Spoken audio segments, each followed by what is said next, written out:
નમસ્કાર મિત્રો, તાજેતરમાં જ ગુજરાતની અંદર ગામડાઓની ચૂંટણીની જાહેરાત રાજ્ય ચૂંટણી પંચ દ્વારા કરવામાં આવી છે અને આપણે ગૌણ સેવા દ્વારા તલાટીની જાહેરાત કરવામાં આવી છે। તો પંચાયતની ચૂંટણી લડતા અને રેવન્યુ તલાટીની પરીક્ષા આપતા વિદ્યાર્થી મિત્રો અને ચૂંટણી લડતા લોકો અને ગામડાના લોકો માટે આજે એક મહત્વની બાબત આપણે લઈને આવ્યા છીએ, સમરસ ગ્રામ પંચાયત યોજના।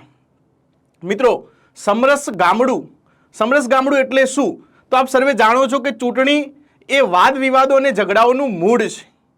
જો ચૂંટણી જ ન થાય અને ગામના લોકો સરપંચ સહિત તમામ સભ્યો બિનહરીફ રીતે ચૂંટાય તો એને આપણે મિત્રો સમરસ ગામ કહીએ છીએ। તો સમરસ ગામ બને તો સરકાર દ્વારા એ ગામડાને શું સહાય આપવામાં આવે છે? તો મિત્રો અહીંયા જુઓ, સામાન્ય સમરસ અને મહિલા સમરસ। સામાન્ય સમરસની અંદર જે પુરુષ ઉમેદવારો છે અને મહિલા ઉમેદવારો એટલે કે સામાન્ય સ્ત્રી અને પુરુષ બંને ઉમેદવારો છે। તો મિત્રો પહેલી વાર સમરસ બને, બીજી વાર બને, ત્રીજી વાર બને અને વસ્તીને આધારે એમાં ઘણી બધી બાબતોનો લાભ સરકાર આપે છે। પૈસા તો આપે જ છે, ધોરણ 8ની સગવડ આપે છે, પછી 2 લાખ CCC રોડ બનાવવા માટે પણ પૈસા આપે છે। તો આવો લાભ મિત્રો ગામડાને મળી રહ્યો છે, તો તમારા ગામડાને બનાવો સમરસ।